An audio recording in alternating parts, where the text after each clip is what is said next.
minta Ibu bersabar lagi. Sampai kapan? Film dibuka oleh seorang pria bernama Agung yang sedang berbicara dengan seseorang mengenai sesuatu hal yang harus diwariskan karena sudah 20 tahun lamanya mereka menunggu. Scene kemudian berpindah pada Dewi yang baru saja pulang kerja dan langsung menenangkan ibunya yang memiliki penyakit gangguan kecemasan. Oh, bahaya. Enggak, ada Dewi. Sini Di mana sebut saja si ibu, dirinya selalu saja cemas berlebihan jika mengetahui anak-anaknya sedikit saja terlambat pulang. Saat ini penyakit si ibu sedang kambuh karena mengetahui Sena, kakaknya Dewi, yang belum juga pulang. Sementara di sisi lain, Sena baru saja selesai melakukan mantap-mantap dengan istri bosnya sendiri. Katanya, hal tersebut ia lakukan untuk sekedar memperoleh uang tambahan agar bisa mencukupi kebutuhan hidup mereka. Sena? Nih, buat yang tadi. Tak lama Sena pun kembali ke rumah dan langsung disambut dengan omelan Dewi yang mengeluh, di mana dirinya lah yang tiap malam harus menenangkan ibunya. Singkat cerita, malam berikutnya seperti biasa, usai menenangkan si ibu, Dewi pun hendak tidur, namun tiba-tiba ada yang mengetuk pintu dan saat Dewi membukakan pintu, tiba-tiba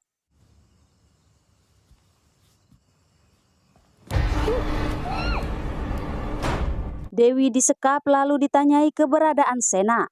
Dewi pun menjawab tidak tahu karena selain bekerja, memang ia tidak pernah tahu di mana dan apa yang dilakukan kakaknya itu di luar sana.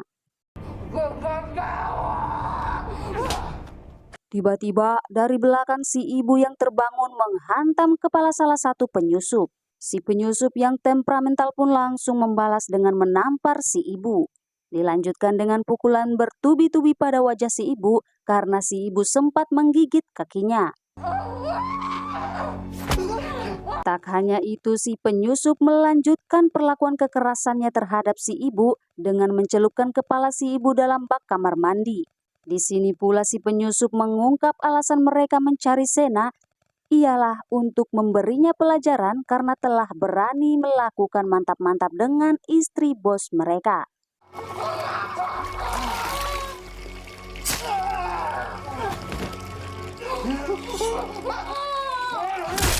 Tidak terduga, namun itulah yang terjadi.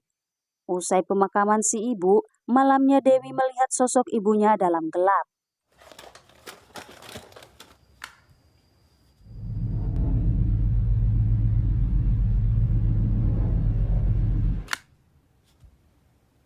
Besoknya Agung yang muncul di awal film tadi datang menemui Sena dan Dewi yang ternyata beliau ini merupakan bapak dari keduanya.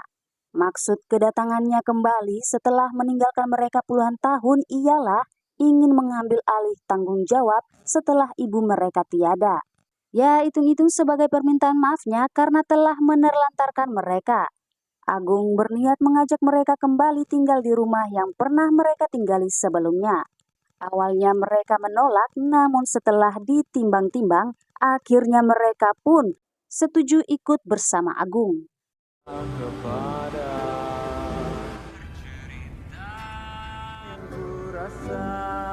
Singkat cerita, tibalah mereka di sebuah rumah yang dibilang sangat besar, sangat mewah. Mereka kemudian disambut oleh Oma yang merupakan ibu dari bapak mereka, di mana terlihat si Oma ini sangat bahagia dengan kedatangan keduanya, terutama dengan kedatangan Dewi. Dan tak lupa saya perkenalkan pula Asti, pelayan setia Oma yang sudah berpuluh-puluh tahun ia bekerja di rumah tersebut. Tak lama Oma meminta Dewi agar bisa menggantikannya menjadi pemimpin perusahaan. Loh, alasannya karena sudah menjadi tradisi di keluarga mereka bahwa kepemimpinan perusahaan dijalankan dan diteruskan dari perempuan ke perempuan dan garis keluarga mereka pun dipimpin oleh garis keturunan perempuan. Agak lain sih, tapi pasti ada alasannya dan alasannya akan kita ketahui di akhir film. Singkat cerita, setelah makan malam, Sena tak sengaja memasuki sebuah ruangan rahasia milik Oma yang dimana Sena dikejutkan dengan sebuah papan yang dipenuhi foto perempuan, sementara foto para lelaki dicoret silang dan anehnya nama Dewi tertulis di bagian paling bawah. Mas Sena ngapain di sini? Maaf, saya kira dulu Mas. Itu dulu, Mas. Sementara di sisi lain, Dewi kembali melihat sosok penampakan ibunya.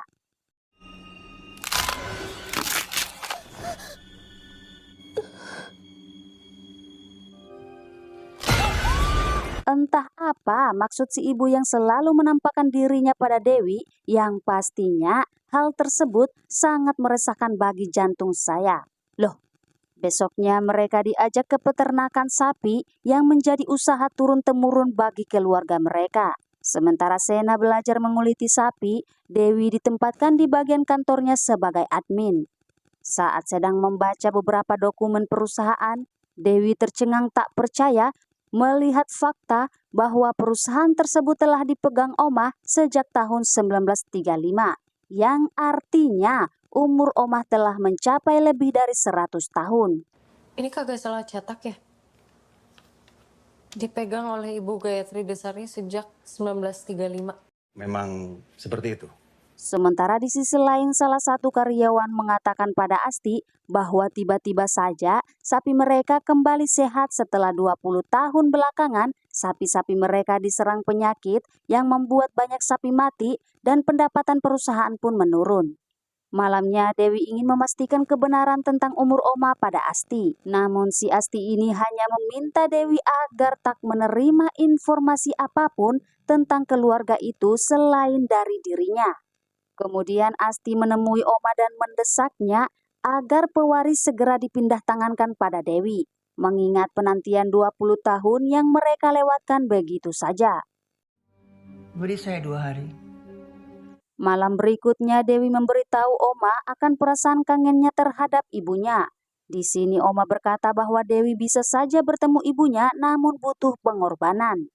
Lalu kemudian scene berpindah pada Agung dan Asti yang sedang mengobrol persis seperti di awal film. Rupanya mereka memiliki rencana yang berbeda.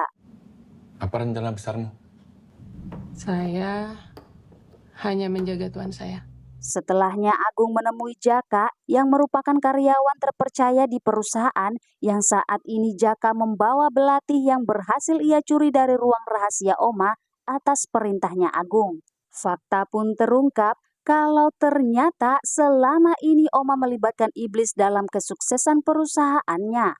Saat ini tubuh Oma yang sudah tua renta tak mampu lagi melanjutkan kepemimpinan. Yang mana iblis dalam tubuh Oma menginginkan inang baru yang lebih muda. Yang dimaksud saat ini ialah Dewi. Usai menjelaskan itu pada Jaka, ia pun kemudian menuju kamar ibunya ialah Oma untuk membunuhnya agar ritual pemindahan itu tidak terjadi. Dan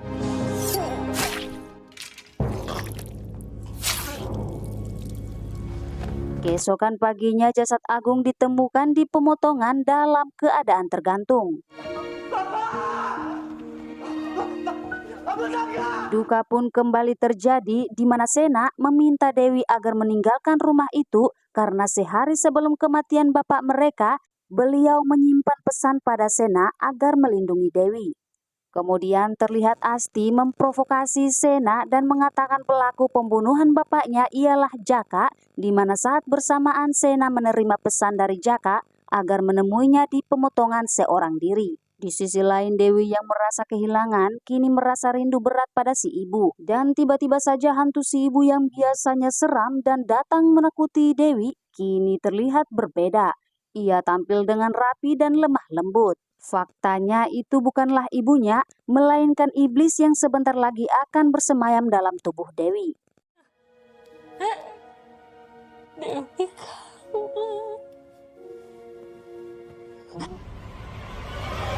Kembali ke Sena yang saat ini telah bertemu Jaka, dan karena dipenuhi oleh rasa dendam, Sena langsung menyerang Jaka tanpa memberinya kesempatan untuk berbicara. Bukan bagasi. Upacara pewarisan akan dilakukan ketika keturunan wanita menginjak masa remaja, anak lelaki akan dikorbankan. Maka saya harus menghentikannya dengan membunuh ibu. Saat kembali ke rumah, Sena menemukan Dewi sudah tergeletak di atas lantai. Kemudian Sena membawa Dewi keluar dari rumah tersebut dan saat akan masuk dalam mobil, tiba-tiba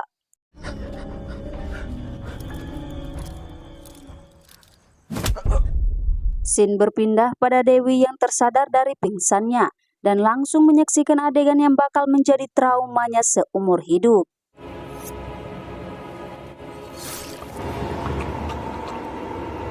Kemudian darah Sena diberikan pada Dewi. Setelahnya Asti memanggil sang iblis keluar dari tubuh Oma dan akan berpindah pada tubuh Dewi. Untuk mempermudah jalannya ritual, si iblis merubah wujudnya menjadi si ibu agar Dewi rela menerimanya dan tidak mendapat penolakan.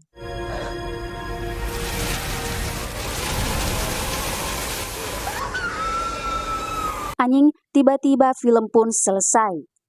Pesan yang dapat kita ambil dari film ini ialah lagi-lagi dan ulang-ulang saya katakan, jangan pernah melibatkan jin atau iblis dalam kehidupan kita.